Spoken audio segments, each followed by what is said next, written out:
thank the Nam Center for inviting me here to talk to you.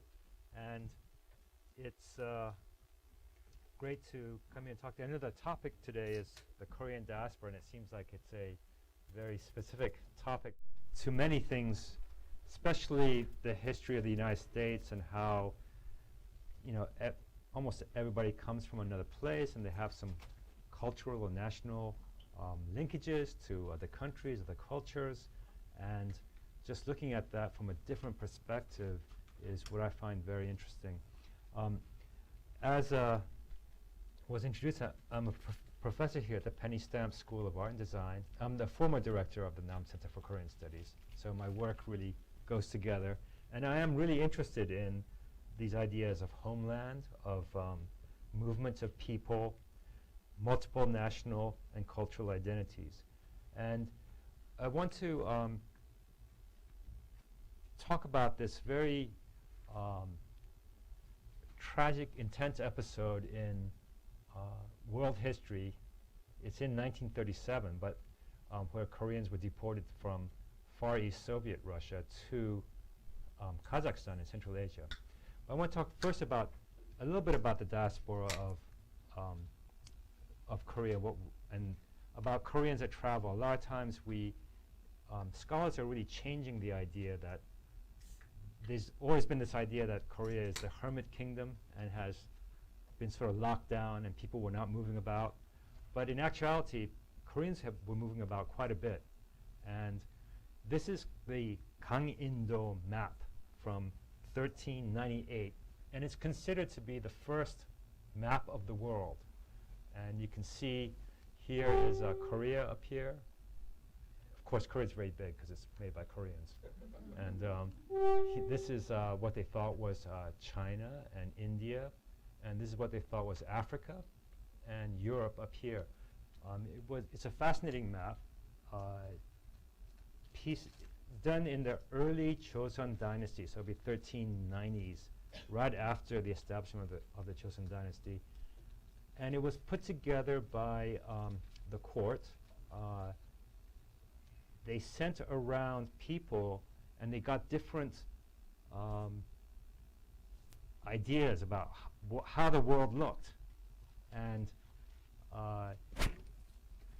through these images, they put together this entire map of the world. If Columbus had this map, he wouldn't have ended up in the Caribbean. He would have seen that India is down here, and you can go down past Africa to get there. A couple hundred years later, this is in the North Sea, outside of near Amsterdam, is another remarkable image, and this is a Rubens painting from the 1600s. It's called The Man in Korean Costume, and it's been fascinating scholars because it's early evidence of Koreans moving about the world. And who he is exactly, scholars are disputing, but some people say his name is Antonio Correa, a slave brought from the Imjin Wars when Japan and Korea were fighting, during the Turtle Boat period, that whole time period. And they were Korean slaves that were brought over on these ships, and they were brought up through Italy to, and then somehow found his way to Amsterdam. There are other people who think he's a captain's aide on a ship. But what's very interesting about this is that Rubens was there probably in Utrecht or someplace like that, and he had heard that there was this Korean person, and he had never heard of Korean people, and so he asked to meet this guy and did this really stunning picture. And you can see he's also wearing Korean clothes. The Getty Museum recently in Los Angeles has sort of found Korean clothing from that period and exhibited it alongside this drawing. And you can see there's a ship there, and so that's a lot of people think he was a part of a ship in that area. And these costumes, Rubens was making these too in his paintings. This is where you can see this character here in the wearing the same clothes, and he used them as models for his larger tribute paintings. This is the Miracles of St. Francis, 1617. And what's really interesting about this painting that I find very interesting is this is sort of the way in Europe they thought Asia looked like. And so these are actually supposed to be Asian people who are painted this way. And this is all about the Jesuit missionaries who are going out to China and Korea and to these different countries making contact. So the idea that Koreans were not moving about, were just centralized in their country is actually an idea that's being taken very differently now. Not long after that, Koreans have been moving around to many different areas. And here, I know that Jaehoon this morning was talking about Koreans in China and Japan, but there were also, this is a picture, this is in the early 1900s, Koreans in Mexico, I think in the Oaxaca region is where they settled down in. And of course, earlier you talked about Koreans in Hawaii. I'm going to talk about Koreans who have, a lot of people usually do not mention or talk about them, the Soviet Koreans, Koreans who are in Russian-speaking world. And a lot of Koreans were going, as we saw historically, they may have been going there, but most of them went there in the 1800s. Here we can see, here's Korea, and here is Russia, and this is Central Asia over here. So there is a part of Korea that touches Russia. This is before the division of North and South Korea. But Koreans were walking across to, in the 1850s, 1860s, before actually Tsarist Russia, Koreans were moving across up there because of famine conditions and drought conditions. Actually, this summer we've had a drought in Korea. I just came back from Korea a couple of weeks ago, and we had there's been a drought there. But I could see how back then, if the droughts were very severe, that people would want to move to better grounds for farming. But there was no border, so it'd be like walking from here to Ohio or something, or walking to a different area. Hundreds of, or thousands of Koreans then ended up on this side right here. And that's the Far East.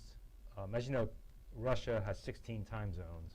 And this area is called the Primorsky Krai, or the Far East area. And this is where a lot of Koreans settled from into the 1900s.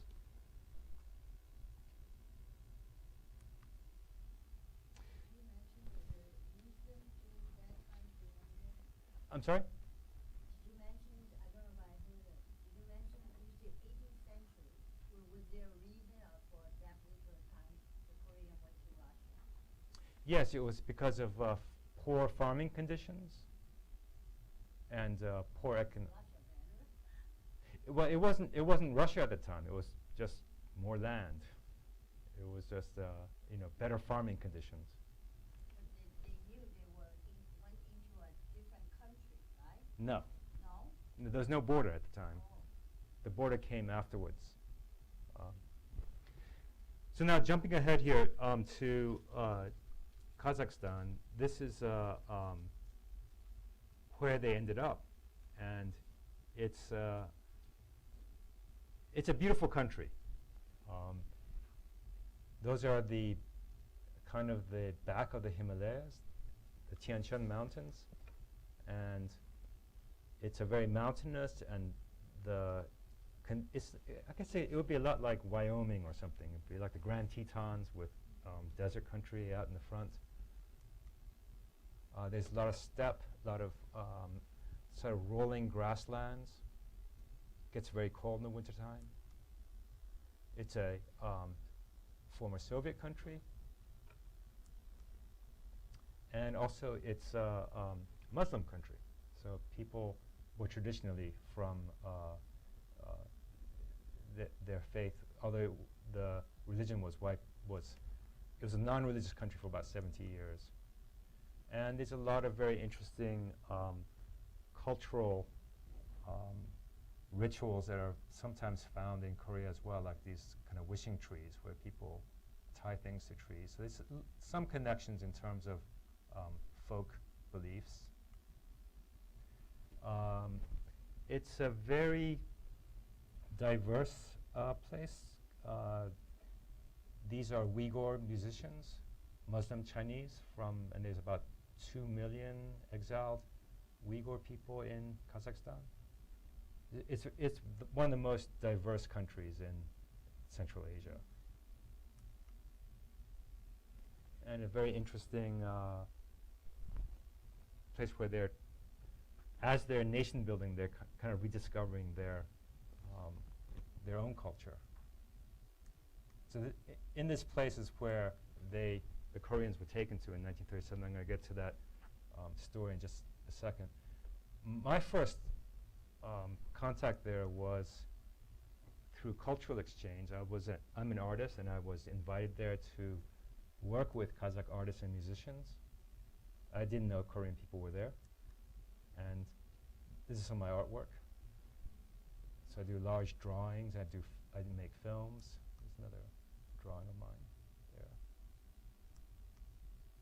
This piece, Guven's familiar with, in the Smithsonian Museum, and has a little diorama inside it.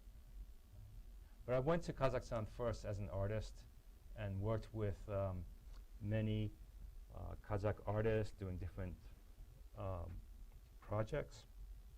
And then I started to meet these people. These Kazakhs were saying, you got to meet these other people. They're Korean people. And I said, what are Korean people doing here? And they told me they've been here for a while. You should go talk to them. So I started talking to them, and they,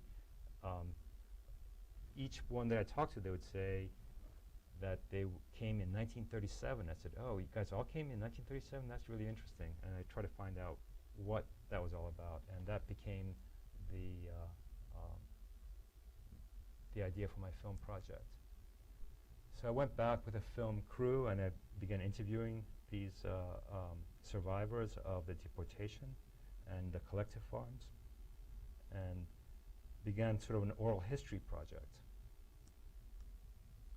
And met many interesting people on the way. I talk about it, I mean, to me it was similar to like an episode in Star Trek where you have there's Kirk, and he's trying to get to find this planet, and Spock, they're trying to find this planet on the other side of the sun, which is exactly like their world, but they have the same people, but everything's in reverse. Like, he finds a Kirk that is left-handed instead of right-handed, and it was like that for me when I went over there and met these Koreans. They were these Korean people, but they spoke Russian, and they had names like Sergei, Alexei, and they didn't know anything about American history, or it was fascinating. So Alexander Kim, he's a well-known novelist.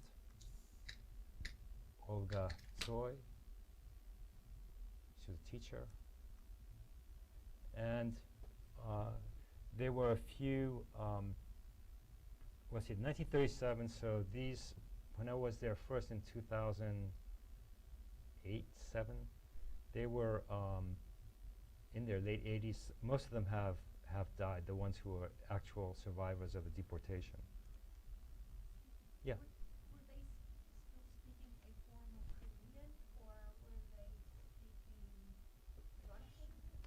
They were speaking, they were all speaking Russian, and a lot of them had forgotten speaking Korean, but some spoke the original language. They were very generous with me. When I asked to see their photographs, often they would bring out like a plastic bag from under the kitchen sink, and there were some real gems in there. Incredible photographs like this one, which is of, this is Decabrina Kim, who becomes one of the main people in the film, and she was a daughter of this man here, who is his name is Mikhail Kim, and he is sitting in front of Stalin, Molotov, Lushkov. It's an incredible picture with this little coffee stain on it, and she brings it out, and that became a part of this project to archive all these. We brought a scanner back and began to scan these photographs. This is Decabrina earlier in her life. She was a medical doctor.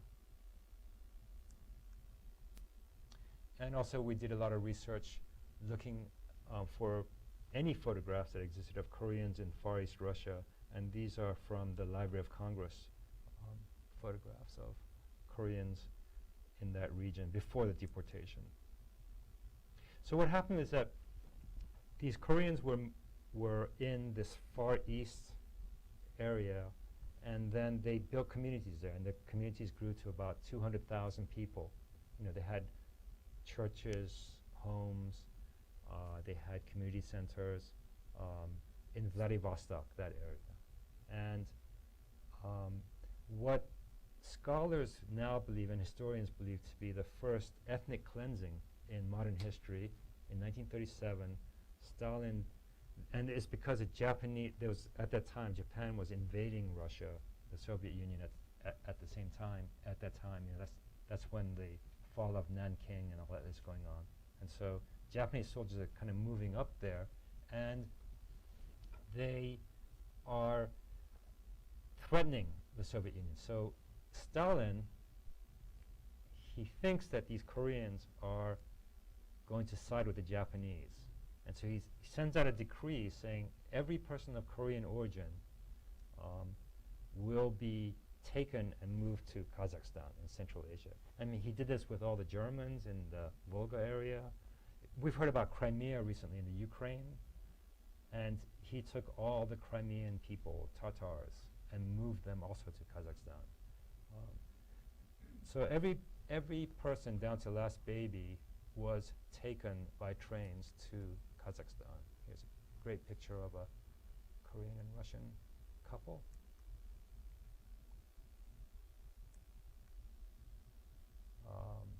And it was kind of an odd thing for the Koreans because they had, by that time, they were fully Sovietized. They were patriots. They fought for the Soviet side. They fought as partisans against the Japanese. So they didn't understand why Stalin was doing this. That's another great picture. These are all pictures that we scanned to form this archive.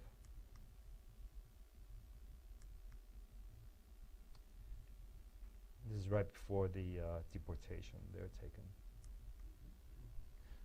So in just a couple minutes, I'm going to show you a 10-minute clip from the 10-minute version of the film. But this is just to kind of refresh your geography here.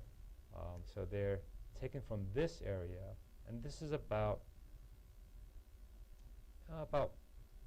almost 3,000 miles to Kazakhstan, and they were taken to Kazakhstan and Uzbekistan here. And they were spread out in this region.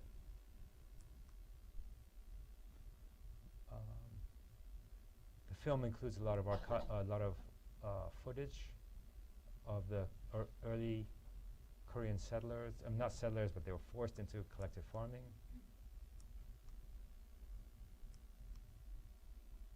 And a couple of interesting side things about the result of this mass deportations of people is some Kurdish people ended up in these Korean collective farms. And so I met these Kurdish people who spoke Korean perfectly. They made Korean food, and they were just raised like Korean people. It was really fascinating. There's Koreans in there doing a fan dance with young kids. Koreans in the markets out in the countryside. And also, we were invited to a wedding of a young Korean Kazakh couple getting married there. I worked with Matt Dibble on this film. They were out in the steppe. Jin-hee Kim is a composer who did the music. Also, Pooh Johnston worked on the music as well. So now I'm going to show you it's about a 10-minute version of this documentary film.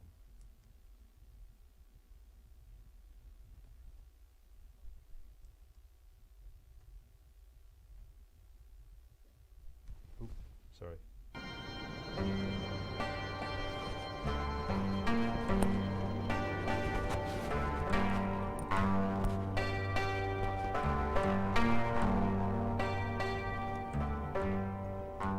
Kazakhstan is a nation of displaced people. At one time, this country, the 10th largest in landmass in the world, was essentially an immense gulag, a concentration camp for the enemies of the Soviet state, the untrustworthy and the unreliable. Today, a large part of the population is made up of deportees and their descendants, forcibly moved here by the Soviet regime under Joseph Stalin. Russians, Ukrainians, Germans, Poles, Crimean Tatars, Chechens, and many others.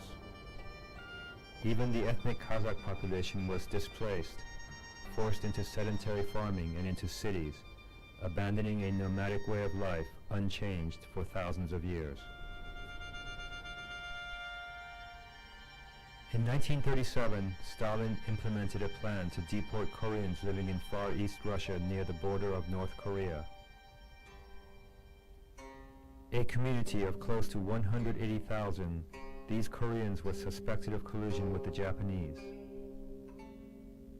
Every Korean down to the last baby was deported 4,000 miles away to Central Asia in one of the first incidents of massive ethnic cleansing in the 20th century.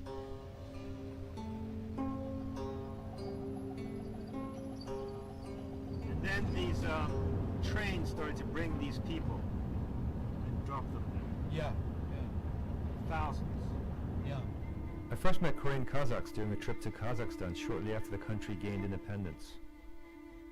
I was invited to collaborate with Kazakh artists and musicians. I began to meet and work with Koreans. At first I thought these Koreans were recent arrivals, but soon learned that many had been there for 3 generations. I discovered people who were born in the same towns in North Korea as my parents. Ну, чего делали? В 1937 году моих родителей, отца, старшего брата, они забрали и расстреляли. Ну, мы остались семья.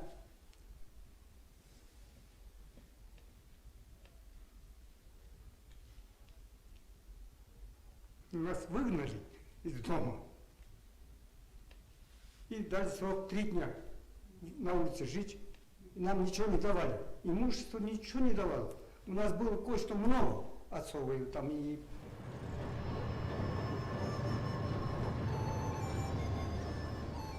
All Koreans in Far East Russia were ordered to leave their homes and farms and report to collecting areas where they were loaded into crowded cattle cars.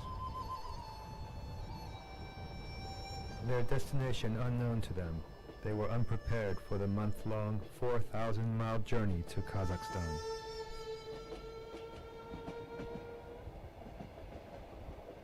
По дороге масса людей умирала. Вы знаете, вот слышишь, в соседнем вагоне рыдают, плачут дети, грудные, старые, пожилые, молодые. И им даже на захоронение не давали ведь время. Увозили трупы, где захоронены они, никто даже и не знал.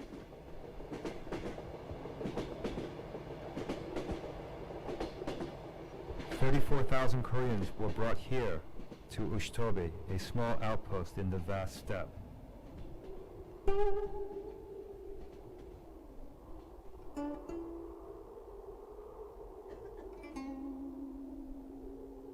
Due to a lack of adequate shelter, many thousands were left to survive the first 2 winters in the open steppe. Но уже вещь в этот тупик загнали, вот этот эшелон.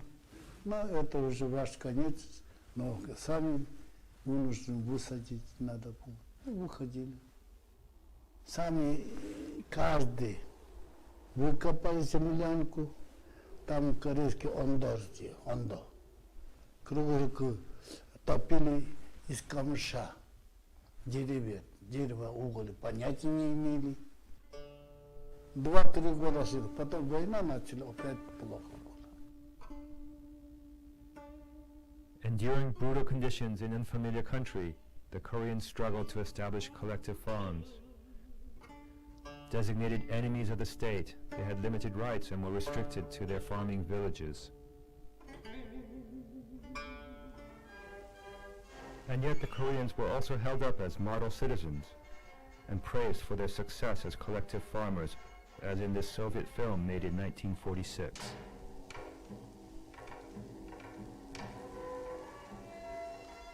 Official Soviet policy toward its ethnic groups was contradictory. Korean language schools were closed in 1938 and children grew up speaking Russian. But in order to promote its multi-ethnic population, the Soviet government produced newspapers in many languages, including a Korean language newspaper, which few people could read. This newspaper was distributed to all Korean colchoses, and everybody should to subscribe. And sometimes the head of the Korean colchose to subscribe, he just paid for 200 copies, and then it was thrown away. Waste, because nobody can read. The government also financed the Korean theater, which traveled all across the Soviet Union. Still in existence, it is the oldest Korean language theater in the world. Isolated from their homeland, thousands of miles away in a new, unfamiliar land, the Koreans maintained as much of their customs as possible. In doing so, they developed their own culture. They called themselves Koryo Saram, a unique blend of Korean traditions with customs from Russia and Central Asia.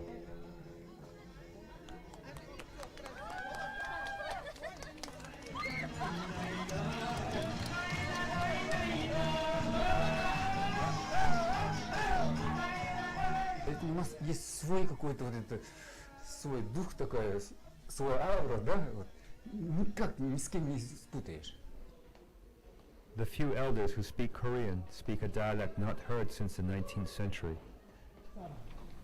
Это лингвисты, которые приехали из Финляндии мировым именем, они говорили, когда Михаил Васильевич живой был, со всего мира я ездил, единственные истинные корейцы, время уникальны. Это казахстанцы. Вот так официально написано.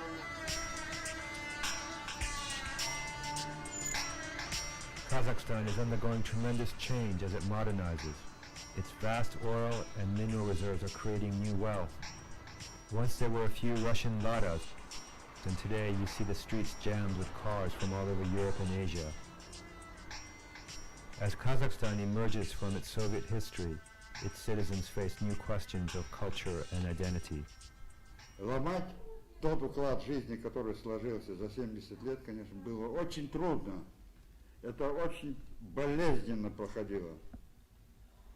Молодые люди, конечно, они быстро адаптировались, усвоили и пошли по новому пути. Но нам, пожилым людям, было это очень тяжело. Я думаю, что трагедию 1937 года мы расхлебываем до конца, честно говоря. Это, так сказать, Сталин в 1937 году заложил мину замедленного действия, и она сейчас, как бы сказать, больше и больше как бы дает.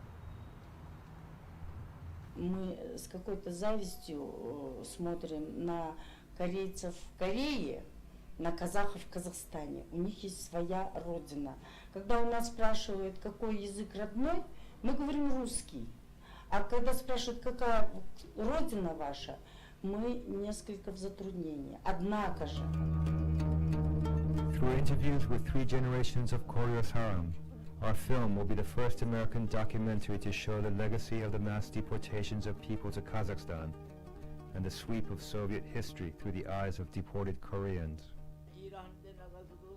From first-hand accounts of the deportation by the few remaining survivors, to the issues facing Korean Kazakh youth who are challenged by new questions of ethnic and cultural identity. We traveled to Ushtobe, a small farming village that was the first stop for thousands of Koreans sent to Kazakhstan. And we meet Yakov Khan, a musician who is traveling the country to record the folk music of Koryo Saram elders before it disappears completely.